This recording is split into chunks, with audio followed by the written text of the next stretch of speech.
ماہ محرم کے ختم ہونے تک دونوں جانب جنگ بندی رہی۔ جب ماہ محرم ختم ہو گیا تو حضرت علی نے مرثد بن ابی الحارث کو حکم دیا کہ شامیوں کو جنگ کا پیغام پہنچا دو۔ مرثد نے غروب آفتاب کے قریب شامیوں کو آواز دے کر کہا کہ امیر المومنین تم سے فرماتے ہیں کہ میں مسلسل کوشش کرتا رہا کہ تم حق قبول کر لو اور اس کے سامنے جھک جاؤ۔ میں نے تمہارے سامنے کتاب اللہ پیش کی، اس کے حکم کو قبول کرنے کی دعوت دی، لیکن تم اپنی سرکشی اور بغاوت سے باز نہ آئے اور نہ ہی تم نے حق کو قبول کیا۔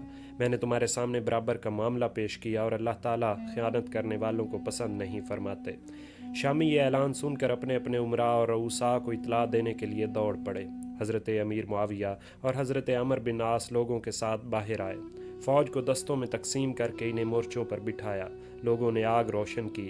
دوسری جانب حضرت علی تمام رات جاگتے رہے۔ انہوں نے بھی دستے تقسیم کیے اور لوگوں کو مورچوں پر بٹھایا اور پوری رات گشت کر کے لوگوں کو جنگ پر تیار کرتے رہے۔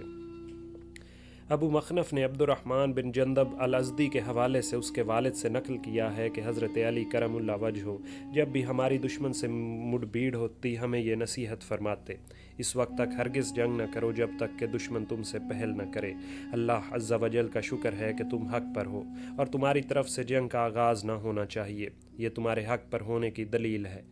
جب تم ان سے جنگ کرو تو انہیں شکست دو اور پیٹھ پھیر کر نہ بھاگو، کسی زخمی پر حملہ نہ کرو اور نہ کسی مقتول کے ہاتھ پاؤں یا ناک کان کاٹو۔ اگر تم لوگوں کے کجاووں تک پہنچو تو ان کے خیموں کے پردے چاک نہ کرو اور نہ بلا اجازت ان کے گھروں میں داخل ہو۔ نہ ان کے مالوں میں سے اس چیز کے علاوہ کوئی چیز اٹھاؤ جو تمہیں میدان جنگ میں ملی ہو۔ عورتوں کو کسی قسم کی تکلیف نہ پہنچاؤ، خواہ وہ تمہاری بے عزتی کریں اور تمہارے سرداروں اور نیک لوگوں کو برا بھلا کہیں، کیونکہ عورتیں اعضاء اور دل کے لحاظ سے کمزور ہوتی ہیں۔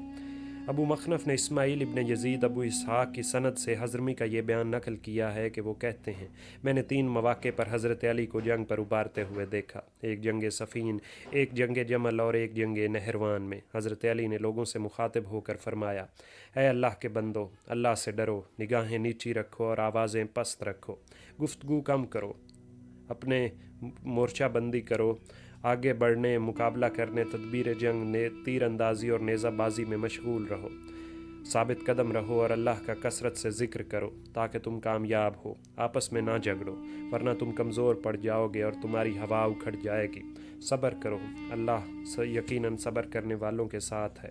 اے اللہ ان پر صبر نازل فرما اور ان کی امداد فرما اور ان کے اجر میں اضافہ فرما۔ جب صبح ہوئی تو حضرت علی نے اپنے میمنہ کو اور میسرہ اور سوار اور پیدل فوجوں کو ترتیب دیا۔ ابو مخنف کہتے ہیں کہ مجھ سے فضیل بن خدیج الکندی نے بیان کیا ہے کہ حضرت علی نے اہل کوفہ کے سواروں پر اشتر نخعی کو امیر کیا، اہل بصرہ کے سواروں کا دستہ حضرت سہل ابن حنیف کے سرکردگی میں دیا، اہل کوفہ کا پیدل دستہ حضرت عمار بن یاسر کی ماتحتی میں دیا۔ اہل بصرہ کی پیدل فوجوں میں حضرت قیس ابن سعد اور ہاشم بن عتبہ امیر تھے اور اس دستے کا جھنڈا ہاشم کے پاس تھا۔ ابو مخنف نے عبداللہ ابن یزید ابن جابر الازدی کے ذریعے قاسم کا یہ بیان ذکر کیا ہے کہ جو یزید ابن معاویہ کا غلام تھا کہ امیر معاویہ نے دائیں بازو پر ابن ذی القلح الحمیری کو معین فرمایا، بائیں بازو پر حضرت حبیب ابن مسلمہ الفہری کو امیر بنایا۔ ان کے ہراول دستے پر جو اسی روز دمشق سے آیا تھا ابو العور السلمی امیر تھے، یہ اہل دمشق کے سواروں پر متعین تھے۔ شامیوں کے تمام سوار دستے حضرت عمر بن العاص کے ماتحت تھے۔ مسلم ابن عقبہ کو دمشق کی پیدل فوج کا امیر بنایا گیا تھا۔ تمام پیدل فوج ضحاک ابن قیس کی ماتحتی میں دی گئی تھی۔ بہت سے شامیوں نے موت پر بیعت کی تھی۔ ان لوگوں نے اپنے آپ کو اماموں سے باندھ لیا تھا۔ یہ لوگ 5 صفوں پر مشتمل تھے۔ شامیوں نے میدان جنگ میں اپنی فوج کو 10 حصوں میں تقسیم کیا اور عراقیوں نے 11 حصوں میں۔ ماہ محرم گزر جانے کے ساتھ ہی جنگ کا آغاز ہو گیا۔ کوفیوں کی جانب سے پہلے روز اشتر نخعی میدان جنگ میں آیا اور شامیوں کی جانب سے اس کے مقابلے کے لیے حضرت حبیب ابن مسلمہ الفہری اپنے میسرے کو لے کر نکلے۔ یہ بدھ کا دن تھا۔ ان دونوں فوجوں کا دوپہر تک سخت مقابلہ رہا۔ دوپہر کے بعد لشکر لوٹ گئے، یہ دونوں برابر رہے، نہ کوئی غالب ہوا اور نہ کوئی مغلوب۔ دوسرے روز ہاشم ابن عتبہ سواروں اور بہترین پیدل فوج کا ایک دستہ لے کر میدان میں نکلے۔ شامیوں کی جانب سے ان کے مقابلے پر ابو العور سلمی آئے۔ اس روز ان دونوں لشکروں میں انتہائی شدید جنگ ہوئی۔ گھوڑے پر گھوڑا چڑھ رہا تھا اور آدمی پر آدمی۔ پھر دونوں لشکر واپس ہو گئے اور دونوں لشکروں کے کچھ آدمی کام آئے۔ تیسرا دن ہوا تو حضرت عمار بن یاسر لشکر لے کر نکلے۔ ان کے مقابلے کے لیے حضرت عمر بن العاص میدان میں آئے۔ اس روز لوگوں نے شدید ترین جنگ کی۔ حضرت عمار لوگوں سے مخاطب ہو کر فرما رہے تھے: اے اہل عراق، تم اس شخص کو نہیں دیکھتے جو اللہ اور اس کے رسول کا دشمن رہا؟ اس نے حضور اکرم صلی اللہ علیہ وآلہ وسلم سے جنگ کی، ہمیشہ مسلمانوں کے مقابلے میں آیا اور مشرکین کا ساتھ دیا۔ جب اس نے یہ دیکھا کہ اللہ عز و جل نے اپنے دین کو غالب فرمایا اور اپنے رسول کی امداد فرمائی، تو وہ رسول اللہ صلی اللہ علیہ وآلہ وسلم کی خدمت میں حاضر ہو کر اسلام لے آیا۔ ہمارے نزدیک اس کا یہ اسلام رغبت و شوق سے نہ تھا بلکہ خوف کے باعث تھا۔ پھر اللہ عز و جل نے رسول اللہ صلی اللہ علیہ وآلہ وسلم کو وفات دی۔ خدا کی قسم، حضور اکرم صلی اللہ علیہ وآلہ وسلم کے بعد یہ شخص ہمیشہ مسلمانوں کی دشمنی اور مجرموں کی ہمدردی میں مصروف رہا۔ اس کے مقابلے پر ثابت قدم رہو اور اس سے جنگ کرو، کیونکہ یہ اللہ کے نور یعنی دین کو بجھاتا ہے اور اللہ کے دشمنوں کی مدد کرتا ہے۔ اس روز حضرت عمار کے ساتھ زیاد النظر سواروں پر امیر تھے۔ حضرت عمار نے انہیں حکم دیا کہ سواروں کا دستہ لے کر حملہ کرو۔ انہوں نے اپنے دستے کے ساتھ حملہ کیا۔ مخالفین نے انہیں مقابلہ کر کے انہیں گرفتار کیا اور انہیں باندھ کر لے گئے۔ حضرت عمار اپنی فوج کے ساتھ اتنا سخت حملہ کیا کہ حضرت عمر بن العاص کے قدم اپنے مقام سے پیچھے ہٹ گئے۔ اس روز زیاد ابن نظر نے عمر بن معاویہ المنکفک ابن عامر ابن عقیل کو مقابلے کی دعوت دی۔ یہ ماں کی جانب سے زیاد کے بھائی تھے، کیونکہ ان دونوں کی ماں ایک تھی جو بنو یزید سے تعلق رکھتی تھی۔ جب یہ دونوں ایک دوسرے کے سامنے آئے تو انہوں نے ایک دوسرے کو پہچان لیا، چنانچہ دونوں آپس میں متحد ہو گئے اور دونوں میدان سے واپس ہو کر اپنے لشکر میں لوٹ آئے۔ چوتھے روز محمد بن ابی علی یعنی کہ محمد بن الحنفیہ ایک زبردست لشکر لے کر نکلے۔ ان کے مقابلے پر حضرت عبید اللہ بن عمر، یہ حضرت عبداللہ ابن عمر کے بڑے بھائی ہیں، اور عبداللہ کسی جانب سے جنگ میں شریک نہ تھے، ایک بڑا لشکر لے کر آئے۔ آتے ہی عبید اللہ نے محمد بن حنفیہ کو اپنے مقابلے کی دعوت دی، جس سے محمد بن حنفیہ نے قبول کیا اور ان کے مقابلے کے لیے نکلے۔ حضرت علی کی ان دونوں پر جو نظر پڑی تو سوال کیا کہ یہ دونوں مقابلہ کرنے والے کون ہیں؟ لوگوں نے جواب دیا کہ ایک عبید اللہ ابن عمر ہیں اور دوسرے آپ کے صاحبزادے محمد۔ حضرت علی نے اپنی سواری کو حرکت دی اور محمد کو آواز دی۔ محمد نے حضرت علی کی جانب دیکھا۔ حضرت علی نے انہیں ٹھہرنے کا حکم دیا اور وہ ٹھہر گئے۔ حضرت علی حضرت عبید اللہ کے مقابلے پر پہنچے اور فرمایا: مجھ سے مقابلہ کرو۔ انہوں نے فرمایا: مجھے آپ سے مقابلے کی ضرورت نہیں۔ غالباً وہ حضرت علی کے شرف و فضل کی وجہ سے انہوں نے یہ بات فرمائی۔ حضرت علی نے فرمایا: کیا وجہ؟ عبید اللہ نے انکار کیا اور اس کے بعد عبید اللہ میدان سے واپس لوٹ گئے۔ ابن الحنفیہ نے اپنے والد سے سوال کیا کہ آپ نے مجھے عبید اللہ کے مقابلے سے کیوں روکا؟ خدا کی قسم، اگر آپ مجھے نہ روکتے تو میں اسے ضرور قتل کر دیتا۔ حضرت علی نے فرمایا: اگر تو اس کا مقابلہ کرتا تو مجھے یقین تھا کہ وہ تجھے ضرور قتل کر دیتا، اور میں یہ نہیں چاہتا تھا کہ وہ تجھے قتل کر دے۔ محمد ابن علی نے کہا: آپ اس فاسق کے مقابلے پر گئے تھے۔ خدا کی قسم، اگر اس کا باپ عمر بھی آپ کے مقابلے کی دعوت دیتا تو میں اس کا بھی مقابلہ کرتا۔ حضرت علی نے فرمایا: اے میرے بیٹے، اس کے باپ کے بارے میں بلائی کے علاوہ کوئی بات نہ کہو۔ پھر دونوں لشکر جدا ہو گئے اور اپنے اپنے مورچوں پر واپس چلے گئے۔ پانچویں روز حضرت عبداللہ ابن عباس عراقی لشکر لے کر نکلے۔ ان کے مقابلے پر حضرت ولید بن عقبہ تشریف لائے۔ اس روز سخت جنگ ہوئی۔ ابن عباس جنگ کرتے کرتے ولید بن عقبہ کے پاس پہنچ گئے۔ ولید نے انہیں دیکھ کر بنو عبد المطلب کو برا بھلا کہا اور فرمایا: اے ابن عباس، تم لوگوں نے رشتہ داری کو ختم کیا، تم نے اپنے خلیفہ کا قتل کیا، تم نے دیکھا کہ اللہ نے تمہیں اس کا کیا بدلہ دیا، یعنی جس چیز کو تم طلبگار تھے وہ تمہیں حاصل نہ ہو سکی، اور تم جو آرزوئیں لیے بیٹھے تھے وہ سب کی سب دل میں ہی رہ گئیں۔ اللہ تم لوگوں کو ہلاک کر کے رہے گا اور تمہارے مقابلے میں ہماری مدد فرمائے گا۔ ابن عباس نے ولید کے پاس پیغام بھیجا کہ میرے مقابلے پر آؤ۔ ولید نے مقابلے پر آنے سے انکار کر دیا۔ اس روز ابن عباس نے انتہائی سخت جنگ کی اور لوگوں پر چھائے رہے۔ چھٹے روز حضرت قیس ابن سعد الانصاری اور ابن ذو القلح الحمیری لشکر لے کر نکلے۔ اس روز بھی سخت جنگ ہوئی، لیکن ظہر کے وقت دونوں لشکر اپنی اپنی جگہ لوٹ گئے اور کوئی فیصلہ نہ ہو سکا۔ یہ بدھ کا دن تھا۔ حضرت علی نے خطاب فرمایا: جب تک ہم محافظوں پر سب مل کر حملہ نہ کریں گے اس وقت تک کامیابی دشوار ہے۔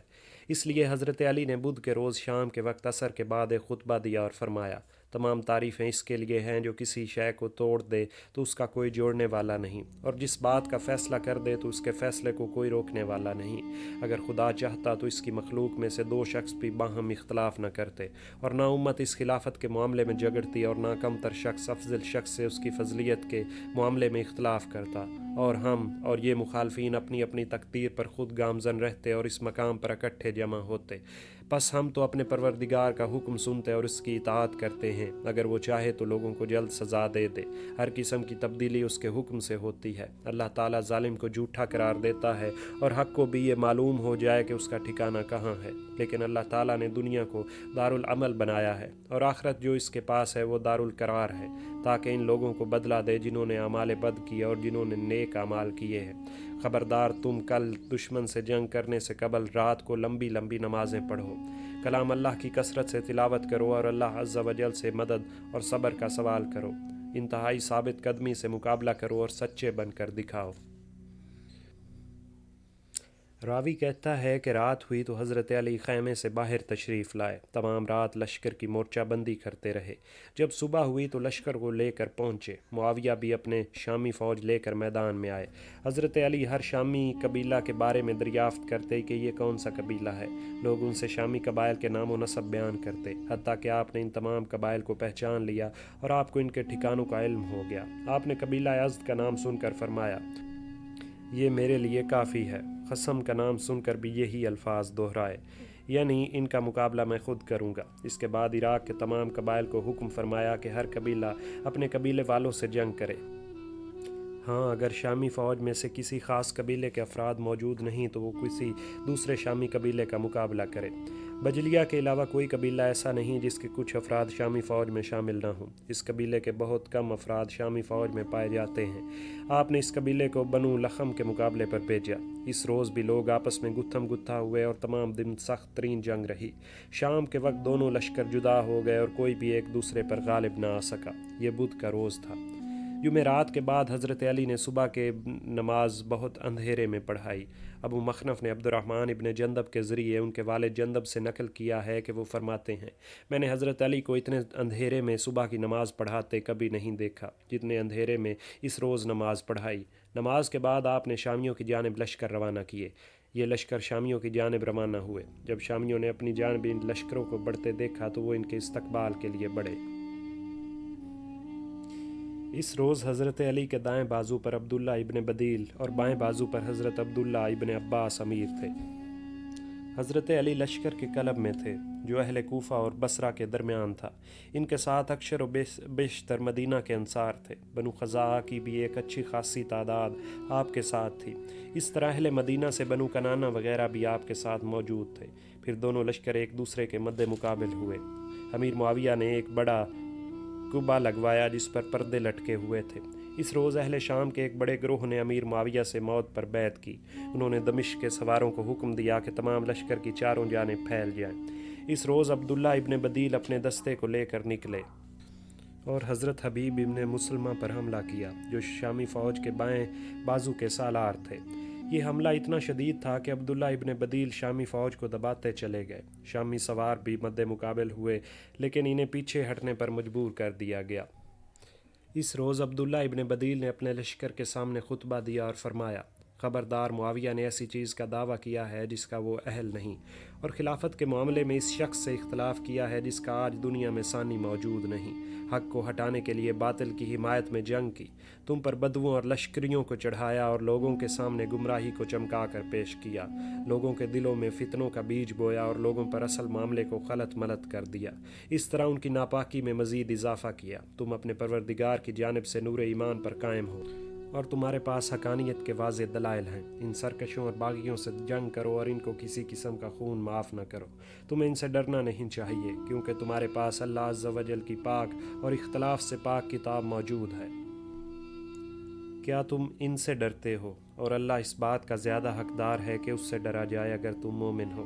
ان سے جنگ کرو، اللہ تمہارے ہاتھوں انہیں عذاب دے گا، انہیں رسوا کرے گا اور ان کے مقابلے پر تمہاری مدد کرے گا اور مومن لوگوں کے دل ٹھنڈے کرے گا۔ ہم نے ان لوگوں کے ساتھ ایک بار تو رسول اللہ کی بیعت میں جنگ کی اور ان سے یہ ہماری دوسری جنگ ہے۔ خدا کی قسم وہ اس معاملے میں تم سے زیادہ متقی، زیادہ نیک نیت اور زیادہ ہدایت یافتہ نہیں۔ اپنے دشمنوں کے مقابلے کے لیے تیار ہو جاؤ، اللہ تمہیں برکت دے۔ اس کے بعد عبداللہ ابن بدیل اور ان کے ساتھیوں نے زبردست جنگ کی۔ اس روز عبداللہ ابن بدیل نے اپنے دستے کے ساتھ شامیوں پر نہایت سخت حملہ کیا اور اتنی سخت جنگ کی کہ شامی لشکر پسپا ہوتے ہوتے پیچھے ہٹتا چلا گیا اور معاویہ کے خیمے تک پہنچ گیا۔ جب یہ صورتحال پیدا ہوئی تو وہ لوگ جنہوں نے معاویہ سے موت پر بیعت کی تھی وہ معاویہ کے خیمے کی جانب دوڑ پڑے۔ امیر معاویہ نے ان سے فرمایا، ابن بدیل کے دستے کو تباہ کر ڈالو اور حبیب ابن مسلمہ کے پاس پیغام بھیجا کہ اپنے بازو کو سنبھالو۔ حبیب نے ان لوگوں کو لے کر جو ان کے ساتھ تھے علی کی فوج کے دائیں بازو پر سخت حملہ کیا اور انہیں شکست دی۔ عراقی فوج دایاں بازو چھوڑ کر بھاگ کھڑی ہوئی، حتیٰ کہ عبداللہ ابن بدیل کے پاس صرف 200 یا 300 افراد باقی رہ گئے۔ یہ اکثر ایسے تھے جنہوں نے ایک دوسرے سے اپنی پشت ملا رکھی تھی، باقی لوگ بے تحاشا بھاگ رہے تھے۔ حضرت علی نے سہل ابن حنیف کو حملے کا حکم دیا اور ان کے ساتھ اہل مدینہ تھے۔ وہ اپنا دستہ لے کر آگے بڑھے لیکن شامی فوج نے انہیں گھیر لیا اور سخت حملہ کر کے انہیں پیچھے ہٹنے پر مجبور کر دیا، حتیٰ کہ یہ لوگ بھی بھاگ کر دائیں بازو والوں کے ساتھ شامل ہو گئے۔ دائیں بازو کے قریب لشکر کے درمیانی حصے میں جہاں حضرت علی کھڑے تھے اہل یمن موجود تھے۔ جب دایاں بازو اور سہل کا دستہ بھاگ کھڑا ہوا تو یہ شکست حضرت علی تک پہنچ گئی۔ حضرت علی کو مجبوراً درمیانی حصہ چھوڑنا پڑا اور وہ درمیانی حصہ چھوڑ کر بائیں بازو کی جانب بڑھے، لیکن بایاں بازو جو قبیلہ مضر پر مشتمل تھا وہ بھی بھاگ کھڑا ہوا اور صرف قبیلہ ربیعہ ثابت قدم رہا۔ حضرت علی جب بائیں بازو کی جانب بڑھے تو آپ کے ساتھ آپ کے بیٹے اور صرف قبیلہ ربیعہ تھا۔ آپ کی گردن اور کندھوں پر سے تیر گزر رہے تھے۔ آپ کے لڑکے اپنی اپنی جانیں بچا رہے تھے۔ حضرت علی کو ان کا یہ فعل ناگوار گزرا۔ وہ آگے بڑھ بڑھ کر شامی اور ربیعہ کے درمیان حائل ہو جاتے تھے۔ جو بھی شامی آگے بڑھنے کی کوشش کرتا ان کے سامنے اس پر حملہ آور ہوتے یا اس پر پیچھے سے حملہ کرتے۔ اتنے میں حضرت علی کو احمر نظر آیا۔ یہ شخص ابو سفیان یا عثمان یا کسی اور اموی کا غلام تھا۔ حضرت علی نے اسے دیکھ کر فرمایا، پروردگار کعبہ کی قسم اگر میں اسے قتل نہ کروں گا تو خدا مجھے قتل کر دے گا۔ یہ فرما کر اس کی جانب بڑھے، لیکن حضرت علی کا غلام کیسان اس کے سامنے پہلے پہنچ گیا۔